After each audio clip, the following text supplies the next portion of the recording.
Our third and final speaker is Grant Bayldon, the Director of Amnesty International.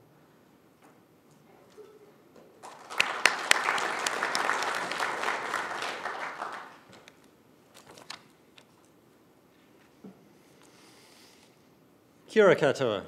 Has anyone here been to Phuket in Thailand? A couple of people. You'll know that there's beautiful beaches, tropical palm trees, margaritas in the resorts. But just a little further up the coast, you see something quite different if you travel about half an hour from Phuket north, away from the beach lounges, away from the cocktails. And it's something that the Thai government definitely doesn't want you to see. And it's there because that part of Thailand is very close to the Myanmar border. And as you may know, large numbers of people are right now fleeing Myanmar, trying to escape. I want to tell you about one of those people, a woman I met there about 1.5 years ago. Her name's Arifa, and you may have heard a little bit about the ordeal of the Rohingya. It's because they're a small ethnic minority group inside Myanmar. And because they look different and they have a different religion, Myanmar considers them to be immigrants, undocumented people who have no rights within their country. Now, the only actual academic debate on this is whether they've been there for centuries or millennia, but certainly they've been there long before Myanmar became a country in 1948. So there's no question about their actual legal status under international law within Myanmar. Sadly, the government there doesn't see it that way. They've been denied citizenship, access to schooling, they can't marry without permission, restrictions on numbers of children. And if that's not bad enough, they've been in large numbers herded into essentially concentration camps to starve, to be killed. Really, the picture couldn't be bleaker. So it's no surprise that so many have tried to flee the country. Arifa, who I met, told me the story of what had happened to her. She saw her parents killed, her house burnt, and fled into a boat. And she had a small baby. I saw her about 2 or 3 months after she'd arrived. And the baby looked about 2 or 3 months old. And I asked her how old the baby was, and she told me. And I said, well, did you already have the baby when you were on the boat? And her answer was, no, I gave birth to the baby on the boat.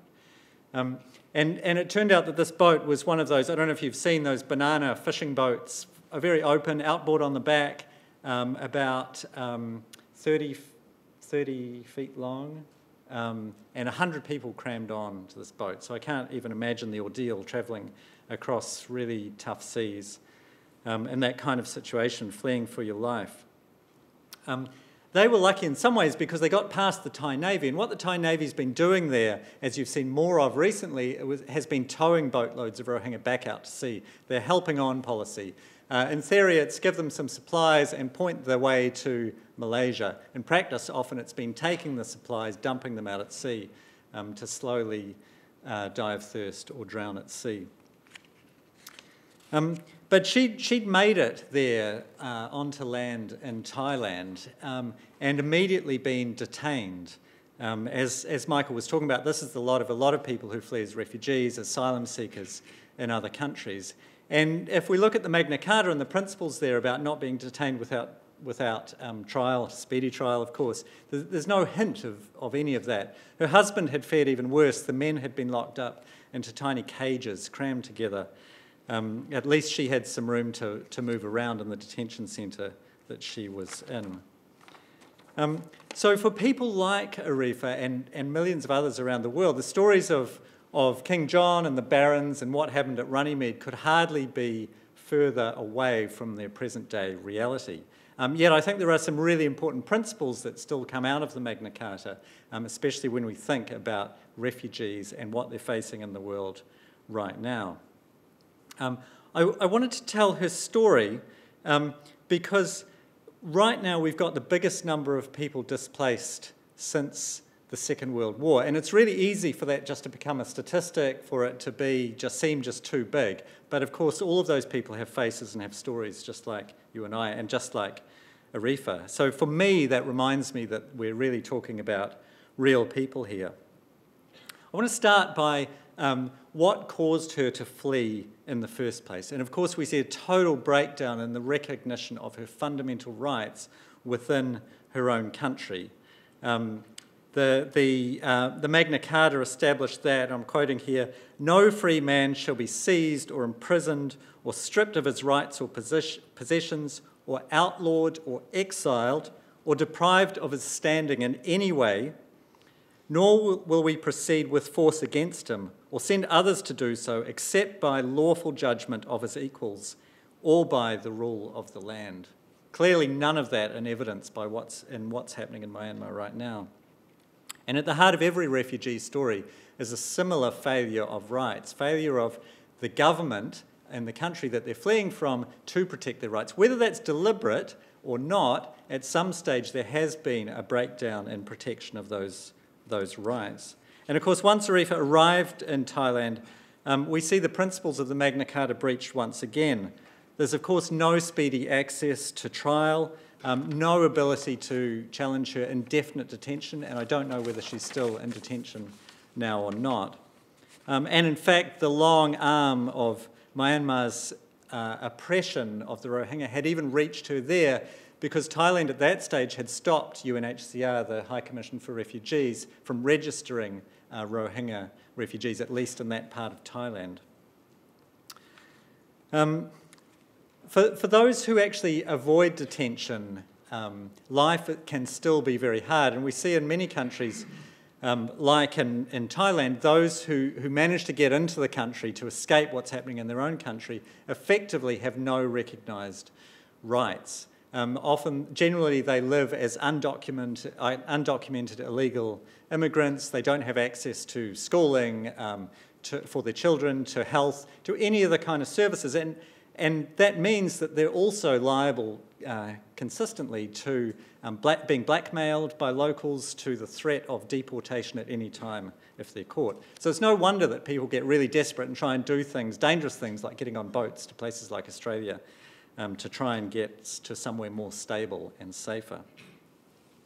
As Michael outlined, the Refugee Convention, also known as the Magna Carta of refugee protection, sets out principles, many of which can be traced right back to the Magna Carta, by which people who have a legitimate fear of war or for their human rights could claim protection from those threats.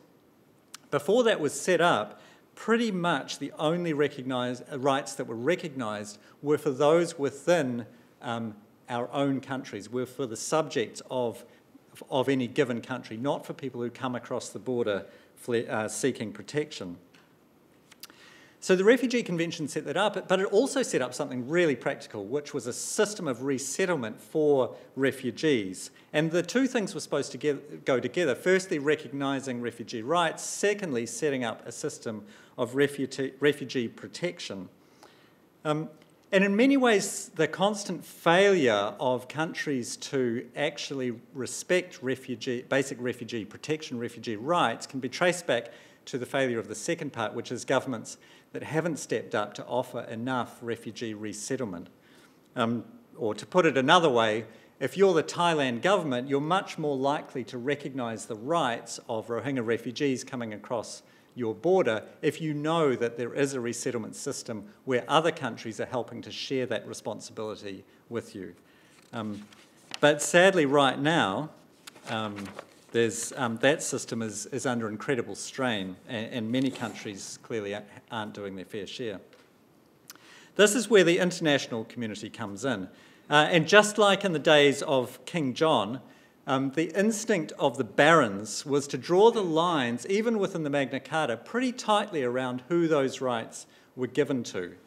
So it was a big improvement on what had been there before, but it was a long way away from what we expect today, which is all basic human rights recognised for all people, regardless of who they are. But actually, as we've already heard, the rights that we do recognise are still largely skewed to people who are citizens of a particular country. And the rights that are recognised are much less for people who come across the border seeking protection. Clearly what we need now is to look and see and recognise the rights of refugees, people seeking protection, those who are most vulnerable, and to not just define access to rights around tightly people who are already citizens to our own countries. So what about New Zealand? Just to finish off, how are we doing at this?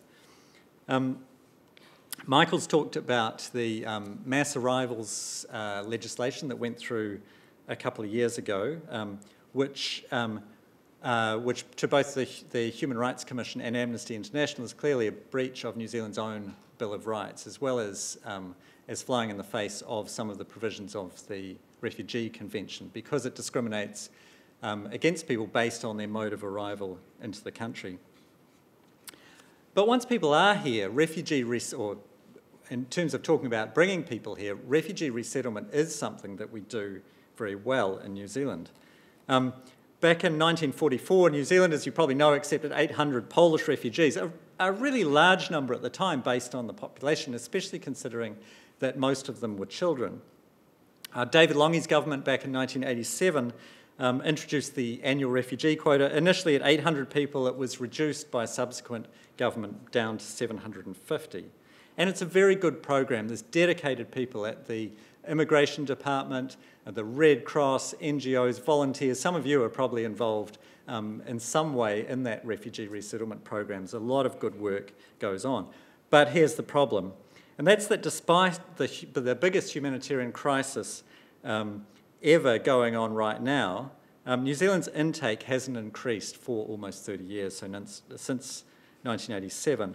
And it's easy to forget just how tiny that intake is. It puts us 90th in the world right now per capita in terms of total refugee intake. And there aren't too many other indicators that New Zealand would be happy to be 90th in the world on. Even Australia, for all its faults in the way it deals with refugees, takes 3 times as many as New Zealand on a per capita basis. So sadly, we can come to no other conclusion that the government here isn't doing its fair share on refugee resettlement if we look at it from a global perspective, which is especially troubling at the moment given New Zealand's role in presidency of the United Nations Security Council. And we've heard New Zealand speaking out, commending Syria's neighbours on not closing their borders, urging them to keep their borders open, which does start to ring a little hollow 30 years on from increasing our own refugee quota. I just want to finish with a really short story. This is from Andrew Bartlett, who's a former Queensland senator. Last time Australia used offshore processing, he visited Nauru to meet with asylum seekers who were imprisoned there, and in this case for years, by the Australian government. And refugees were and still are, and are yet again kept in appalling conditions there. Some of those he met were eventually granted refugee status and resettled in Canberra. So while he was there, he took the chance to take some of those people he met on a tour of Parliament House and to see a sitting Senate, the place where so much debate goes on about the treatment of refugees. This is what he said. Whilst there, they were being shown around parts of Parliament House by one of the excellent tour guides who work there. We were taken to one of the 4 known copies of the 1297 version of the Magna Carta, which is on permanent display there. Without a hint of irony, the tour guide told the assembled group of former refugees, including the interpreter, that the Magna Carta was a historic document because it guaranteed that under our system of law, people could not be jailed or tried without charge. The irony was completely lost. Just to conclude, a state's obligation to protect individuals is a principle that really began with the Magna Carta, and it now resonates in current refugee law. The Magna Carta lies at the origin of the right to freedom and liberty, and on a grander scale, the origin of human rights themselves. And sadly, there isn't time to go into that now. But these are principles that have survived 800 years, which demonstrates, I think, the value and necessity that they hold and the timelessness. That they've survived for 800 years really means that now is the time to properly put these into action for those who need it most. And we see right now the most vulnerable people, some of the most vulnerable people in our world are refugees. Thank you.